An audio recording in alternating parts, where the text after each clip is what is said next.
Hello, grammarians. We should dedicate an entire video for these 6 confusing verbs. This is Asma Said, and welcome to the 6 verbs that require special attention. They're not that easy. All right, let's move forward. What are these verbs? Like here we have sit and sat, rise and raise, lie and lay. But where is the confusion? I need to ask myself, are these children sitting or satting? Do the fans rise or raise? Does the baby lie still or lay still? So I need to understand the meaning. But to figure out the differences between both of them, I need to choose which verb of these require direct object. What do you mean by the direct object? The one that receives the action. Okay, like they set the boxes down. Okay, they put the boxes down. Okay, so the boxes here is the one that receives the action. Now let's move to the first pair. Sit and sat. The verb sit means to be seated, right? Or to rest, like they sit on the sand. The verb sat means to put something in a place. Set usually has a direct object, like here, he will set the books down soon. Set the books. Sit on the sand. Okay?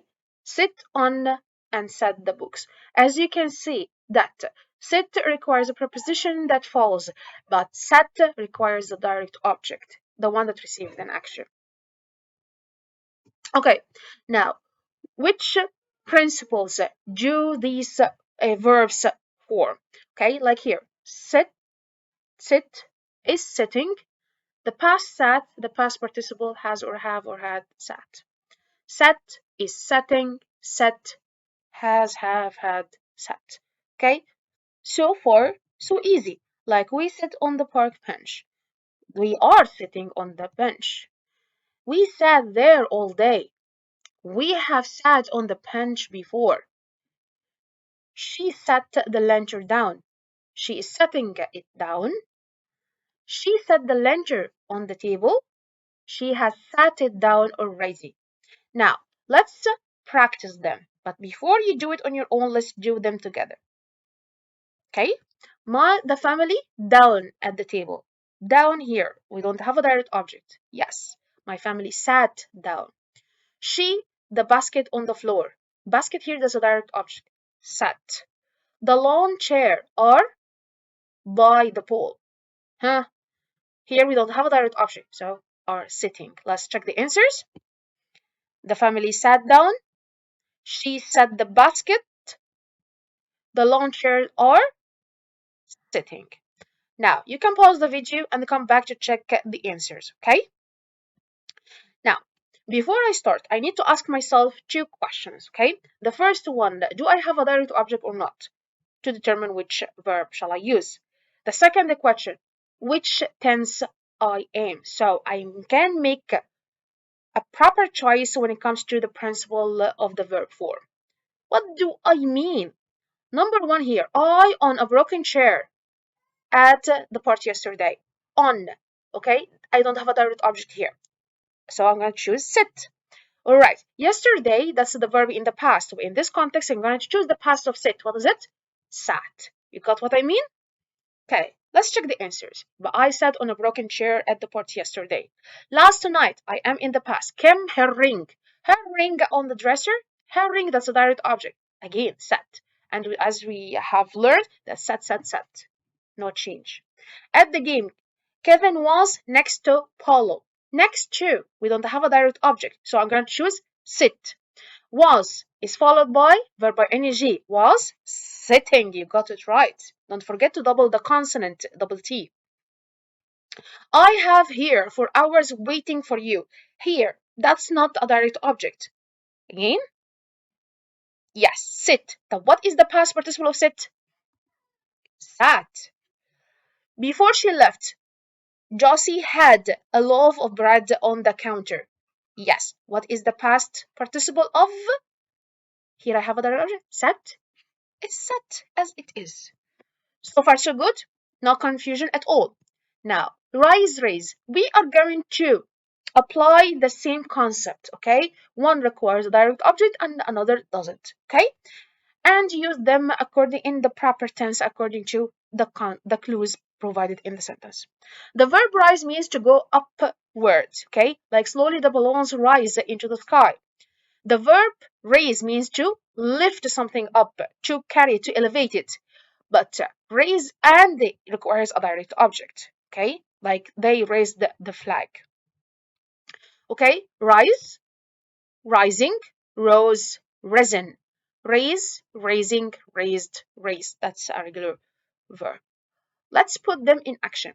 Okay, the winner proudly, her trophy. Her trophy, that's yes, direct object. So, raises, you got it right. Smoke from the factory is rising. I don't have a direct object here. He gently, the injured turtle. Injured turtle, that's your direct object. يبقى here, raise. Let's check the answers. Raises, rising, raised. Now, pause the video and come back to check your answers. Apply the same technique, okay? Place the sign higher. Yes, raise, because I have a direct object. I hope the bread is. Yes, I don't have a direct object here. So the bread is rising. Sparks from the fire and scattered into the night sky. From the fire, I don't have a direct object here. So it's going to be rise, okay? Sparks, what? What is the past of it? Yes, rose. Okay, now let's check the answers. Raise, rising, rose, raised, risen. Okay, now let's move to the confusion. Here the verb lie means to rest or to recline or to take a position of sleeping, okay, or to put in place. The pigs lie in the grass, okay. Lay here means to place something somewhere, okay. It's like sit and sat, right? So the chef lays the food on the plate. Lie here, okay? It's one of the spelling rules that I need to follow whenever I add ing is to cross the IE and replace them with YING. Like lying, dying, tying. Okay? What is the past of lie? Lay. Do you imagine the confusion? The past participle is lain. Okay? You need to memorize this by heart. Lay, laying, laid, lay. Okay, pretty simple.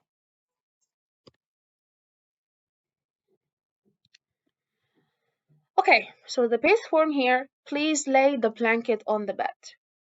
After his walk, the dog lay on the grass. Now, let's practice them. The cat lies on the chair. The cat is lying there. The cat lay down an hour ago, because that's in the past. Remember this. The cat has lain there a long time. Lays. Okay, he lays the cane against the wall. He is laying the cane against the wall. Laid the cane, has laid. Now let's put them in practice. Please don't your gloves. Your gloves here, that's an object. So I'm going to choose lay. In bed. We don't have direct object, so we need to stick to lie. But what is the past of lie? Yes, lay. The napkins are on the table. Again, we're going to use lie because I don't have a object.